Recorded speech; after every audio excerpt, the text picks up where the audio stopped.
दोस्तों नमस्कार। Discovery classes में एचआर सर आप लोगों का फिर से हार्दिक अभिनंदन करता है, वेलकम करता है और स्वागत करता है। आज का हमारा टॉपिक जो है वह है मेव आंदोलन। इससे पहले पिछली क्लास में हमने रीड किया था किसके बारे में, निमुचना कांड के बारे में। आप लोगों को समझ में आया होगा। देखिए, किसी भी कंपटीशन की ये शैली होती है, उसकी तैयारी के एक खास तरीका होता है जिसमें हम पहले डिस्क्रिप्टिव स्टडी करते हैं, उसके बाद उसमें से ऑब्जेक्टिव निकालते हैं। अगर ये पैटर्न हम फॉलो करते हैं तो हमारा एक भी पर्सन गलत नहीं होता। इसी पैटर्न को आज की क्लास में हम सोल्व करेंगे, तो क्लास को ध्यान से सुनेंगे। देखिए, मेव आंदोलन से संबंधित खास बात क्या है। मेव जो है मुसलमानों की एक जाति है और राजस्थान के अलवर भरतपुर जिलों में यह आंदोलन प्रारंभ हुआ। राजस्थान के कौन से जिलों में मेव आंदोलन प्रारंभ हुआ? अलवर व भरतपुर जिलों में यह आंदोलन प्रारंभ हुआ। कब हुआ? 1932 से 1935 के बीच यह आंदोलन यहां पर चला।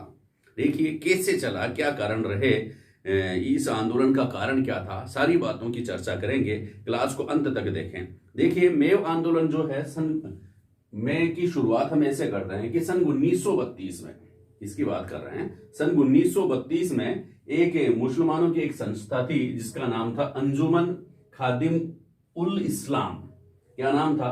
अंजुमन खादिम उल इस्लाम नामक संस्था ने जो अलवर दरबार था उसमें कुछ मुसलमानों की कुछ मांगे रखी। संस्था का नाम ध्यान में रखना। मेव आंदोलन जो है प्रारंभ करने वाली संस्था का क्या नाम है? तो उसका नाम है अंजुमन खादिम उल इस्लाम नामक संस्था। अंजुमन खादिम उल इस्लाम नामक संस्था ने मुसलमानों की कुछ मांगे अलवर महाराजा के सामने रखी। अलवर का महाराजा कौन था? जयसिंह था।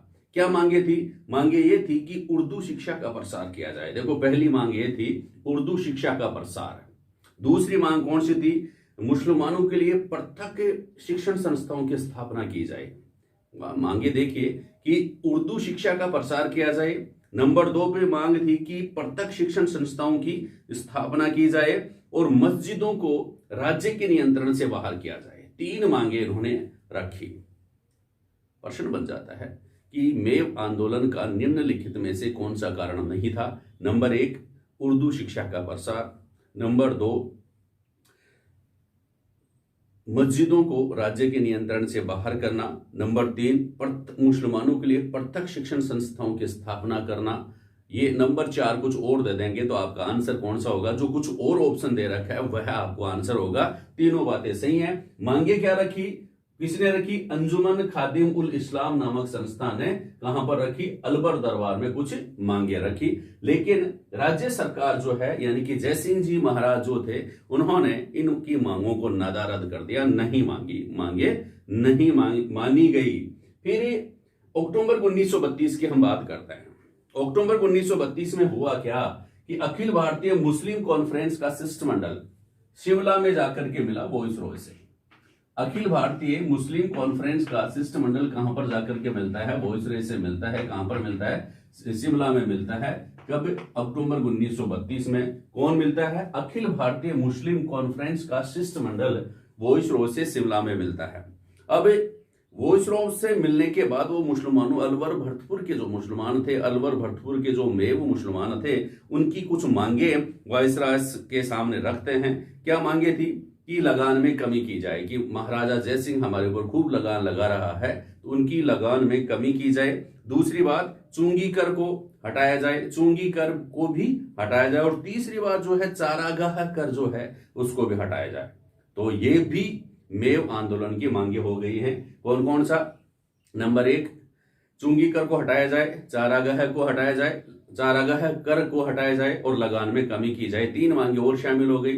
पहली 3 मांगे जो अंजुमन खादिम उल इस्लाम नामक संस्था ने रखी थी, उर्दू शिक्षा का प्रसार किया जाए, मुसलमानों के लिए पृथक निर्वाचन की व्यवस्था की जाए, और नंबर तीसरी कौन सी? कि मस्जिदें जो हैं उनको राज्य सरकार के नियंत्रण से बाहर किया जाए। तो ये कुल मिलाकर के लगभग 6 मांगे हो गई थी। लेकिन फिर भी जो है महाराजा जयसिंह इनकी मांगों को एक्सेप्ट नहीं करते हैं और उनका निस्तारण या निवारण नहीं करते हैं। होता क्या है कि नवंबर 1932 की बात है। रामगढ़, तिजारा व किशनगढ़, ध्यान में रखना, रामगढ़, तिजारा व किशनगढ़ की निजामतें जो थी उन्होंने लगान देने से मना कर दिया। भाई रामगढ़, तिजारा व किशनगढ़, ये तीनों निजामतों के किसानों ने या मुसलमानों ने क्या कर दिया, लगान देने से मना कर दिया। ध्यान से सुनना, कौन कौन से हैं, रामगढ़, तिजारा और किशनगढ़। प्रश्न बनता है कि मेव आंदोलन का उग्र रूप कहां पर देखने को मिलता है, तो अलवर में रामगढ़, तिजारा और किशनगढ़ की निजामतों ने लगान देने से मना कर दिया कि हम लगान नहीं देंगे। इसके साथ साथ उन्होंने क्या किया, किसकी बात कर रहे हैं, नवंबर 1932 की बात कर रहे हैं। नवंबर 1932 में रामगढ़, तिजारा व किशनगढ़ की निजामतों ने लगान देने से मना कर दिया। और लगान देने से मना कर दिया, इसके साथ साथ ये क्या कर रहे थे, वहां पर जो हिंदू परिवार थे उनको भी ये कह रहे थे कि आप हमारे आंदोलन का सपोर्ट कीजिए, लेकिन नहीं माने। इसलिए उन्होंने हिंदुओं के घरों को, हिंदुओं को मारना शुरू कर दिया और हिंदुओं के मंदिरों को नष्ट करना इन्होंने शुरू कर दिया। ठीक है, इसलिए राज्य सरकार ने यहां पर एक जांच समिति का गठन किया, लेकिन ये जो संस्था थे, यहाँ के जो मुसलमान थे, इस जांच समिति के गठन का इन्होंने विरोध कर दिया, मंदिरों को भी ध्वस्त कर दिया और उनको कहा हिंदुओं की आप भी लगान मत दीजिए।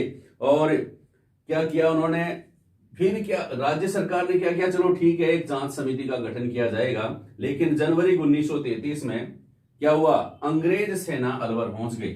यहां पर वायसराय से मिलकर आए थे ना, तो अंग्रेज सेना अलवर पहुंच गई। भाई कब, जनवरी 1933 में अंग्रेज सेना कहां पर पहुंच गई, भाई अलवर पहुंची।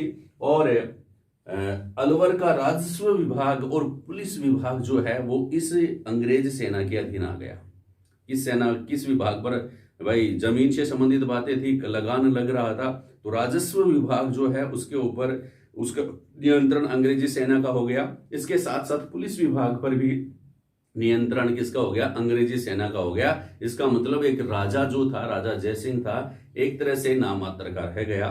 तो हुआ क्या आगे कि मई 1933 में भाई ये जो मुसलमान थे उन्होंने क्या किया था कि भाई अंग्रेजी जो ये सरकारी सेना पर जो था ना, उन्होंने भी गोविंदगढ़ में आक्रमण कर दिया था। गोविंदगढ़ में आक्रमण भी कर दिया था 33 में ही। ठीक है, और मई 1933 में महाराजा जयसिंह को राज्य से निष्कासित कर दिया। फिर अलवर में राजा जयसिंह जो था उसको निष्कासित कब किया, मई 1933 में राजा जयसिंह को क्या कर दिया भाई, राज्य से निष्कासित कर दिया। जैसे ही राजा जयसिंह ने तो कर लगा रखे थे, लगान लगा रखते, चुंगी कर लगा रखता, चरागाह कर लगा रखा था, और अंजुमन खादिम उल इस्लाम जो संस्था थी उसकी मांगों को नहीं मान रहा था। जब इन्हीं को निष्कासित कर दिया महाराजा जयसिंह को ही, तो क्या हुआ, यह अलवर में जो मेव आंदोलन था वो लगभग समाप्त हो गया। और उसके बाद जो अंग्रेजी सेना जो थी उन्होंने लगान कम कर दिए भाई। वहां पर मई 1933 में खरीफ का लगान जो है, खरीफ की फसल जो है उसके ऊपर 25% तक लगान कम कर दिए गए। रबी की फसल पर 50% तक लगान कम कर दिए गए। चुंगी लेना, चुंगी जो है, चुंगी कर जो है वो अल्प समय के लिए इसको समाप्त कर दिया गया। चरागाह कर जो था उसको भी कम कर दिया गया। ये बातें थी अलवर की। ठीक है, इसके बाद भरतपुर में जो था कि भरतपुर में मेव आंदोलन ज्यादा प्रभावी नहीं था, क्योंकि ये अलवर जिले से फैला था। यहां मतलब इस आंदोलन की कुछ लपटें थी और जो कि वहां पर लगान माफी की ज्यादा प्रक्रिया नहीं हुई। यानी कि प्रश्न क्या बन जाते हैं इसमें, मेव आंदोलन, डेस्क्रिप्टिव बात तो ये थी कि भाई अब प्रश्न क्या बनते, छोटे मोटे, मेव आंदोलन जो है राजस्थान के किन 2 जिलों में प्रारंभ हुआ था, तो आप बताएंगे अलवर व भरतपुर में। ठीक है, कब प्रारंभ हुआ था, 1932 से 1935 तक।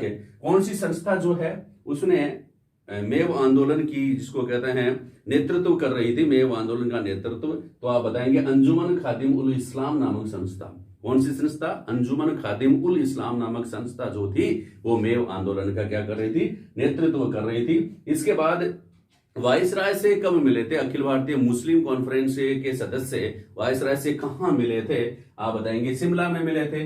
कब मिले थे, अक्टूबर 1932 में मिले थे। और रामगढ़, तिजारा व किशनगढ़ की निजामतों ने लगान देने से मना कब किया, तो आप बताएंगे नवंबर 1932 में। फिर मेव आंदोलन का उग्र रूप अलवर जिले के किन गांवों में मिलता है, तो रामगढ़ में, तिजारा में और किशनगढ़ पंचायतों में इस मेव आंदोलन का उग्र रूप देखने को मिलता है। ठीक है, और महाराजा जयसिंह को राज्य से निष्कासित कब किया गया, मई 1933 में।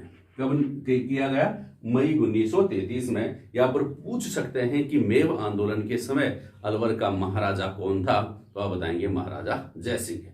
ठीक है, ये कुछ खास बातें आप लोगों के लिए थी। आप डिस्क्रिप्टिव भी इससे सोल्व कर सकते हैं और ऑब्जेक्टिव भी इससे सोल्व कर सकते हैं। तो हर क्लास आप ध्यान से सुने, हम आप लोगों के लिए बहुत बढ़िया मटेरियल लेकर के आते हैं। अगली क्लास से भी हम कुछ खास लेकर के आएंगे। तब तक के लिए पढ़ते रहें, आगे बढ़ते रहें। थैंक यू, धन्यवाद।